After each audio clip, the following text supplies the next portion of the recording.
Chapter 14. Jordan. Jordan drove the sedan he owned prior to purchasing his truck and wore a hooded coat with a scarf covering most of his face. Before entering through the service exit of Alex's building, he slipped his sunglasses onto his face. He then used the building's stairs instead of the elevator to avoid the lobby and other people. As he exited the stairwell on Alex's floor, he saw a familiar face leaving Alex's apartment. Slipping back onto the stairwell, but still peeping past the door, Jordan watched as Damien stepped onto the elevator, a smile on Damien's face. I thought they were supposed to meet at his office. What's he doing at Alex's place? Taking a few moments and breaths to temper his flaring annoyance, Jordan checked the hall one last time to see if it was clear, then headed up the hall to Alex's door. Alex looked good in her camisole and leggings. Her hair was down and her makeup was light and natural. She smiled with her arms open for a hug, but that didn't change the way Jordan was feeling. "Hey, what's the matter?" she said, stepping aside to let him into the small foyer where they shared their first kiss. I saw Damien getting on the elevator. "Oh my gosh, did he see you?" Is that all you care about? What was he doing at your place? I thought you were meeting at his office and that you all were supposed to be finished an hour ago. He walked in and put his coat and scarf on the left seat. "Okay, first of all, I need you to calm down." He never texted me his address and then showed up super early at my door. It didn't make sense to turn him away at that point. Our session went over, but nothing happened. It's not like that between him and I. It might not be like that for you, but your boy is seriously interested. Looking up, Jordan saw the bouquet of flowers on the counter. Let me guess, those flowers are from Damien? Yes, but I didn't know he would do that. It was super weird. Alex walked up to Jordan and cupped his face with her hands. "Look, he can bring me flowers or show up to my spot, but that's not going to make me think about him in any other way other than just a colleague." Maybe, but it'd be nice if you could let him know that you had a man, which you can't because we're a secret. He gets to come in and out of here as he pleases and be near you on a red carpet while I'm sneaking around in the shadows like Inspector Gadget. Jordan knew if the tables were turned and there was a woman making moves on him, Alex would certainly want Jordan to communicate that he was in a relationship. He didn't get how Alex wasn't understanding his point of view. "Babe, there's more to us not going public right now. I want us to have some time to build what we have going on before the whole world gets into the mix. I'm also on the cusp of taking my career to the next level, and I don't want people to think I graduated to the A-list just because I'm dating you. You know I'm not out here to use you like that." Alex, I know you're not using me. I just hate sneaking around like this. Okay, but there's also my mom. She's lost a lot in her life and can be super emotional about the most random stuff. I'm the only person she has left. She and I have always been a little team.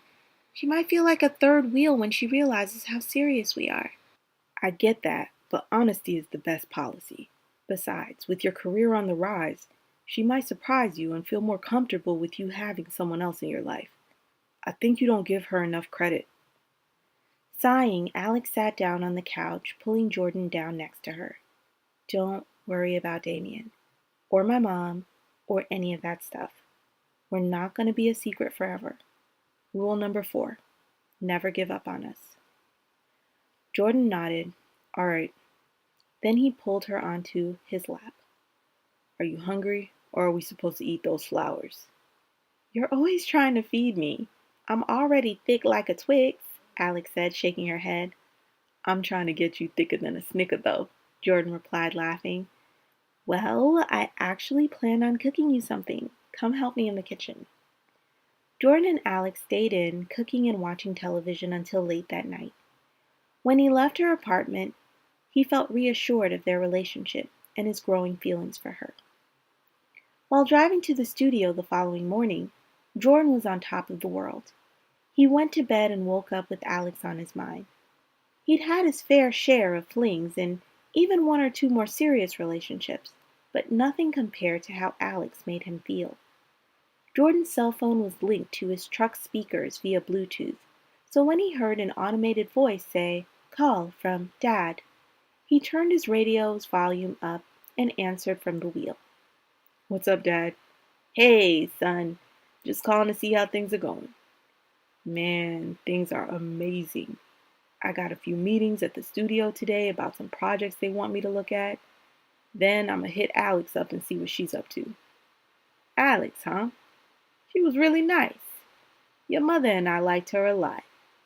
Jordan beamed at the comment, and his heart swelled even more. "Yeah, she's definitely special.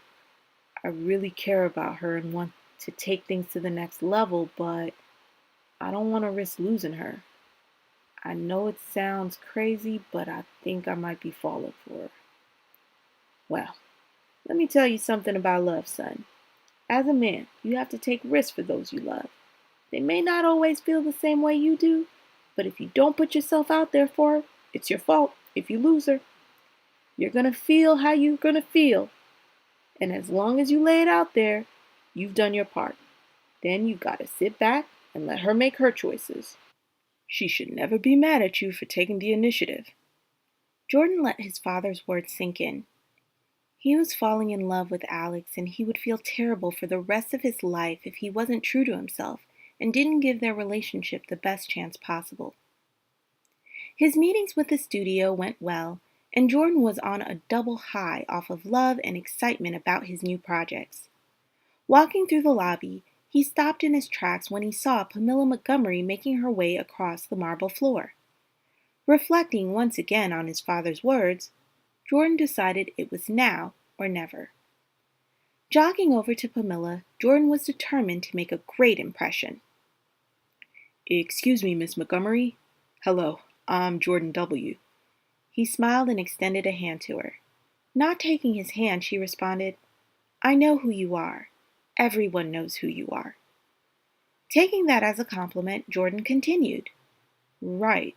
Well, as you may already be aware, I know your daughter Alex." She cut him off abruptly. "Alexandra.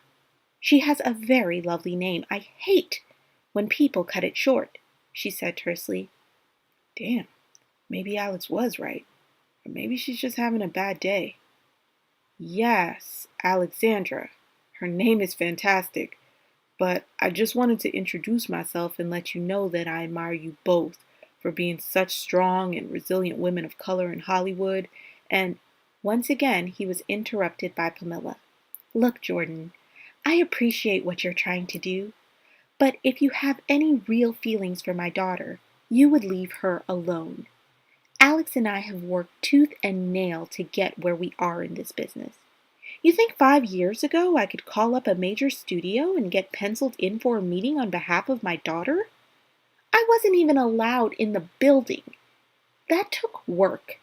Alex is getting endorsements. She's getting to the top of short lists, and she stays in the hot topics section of entertainment news.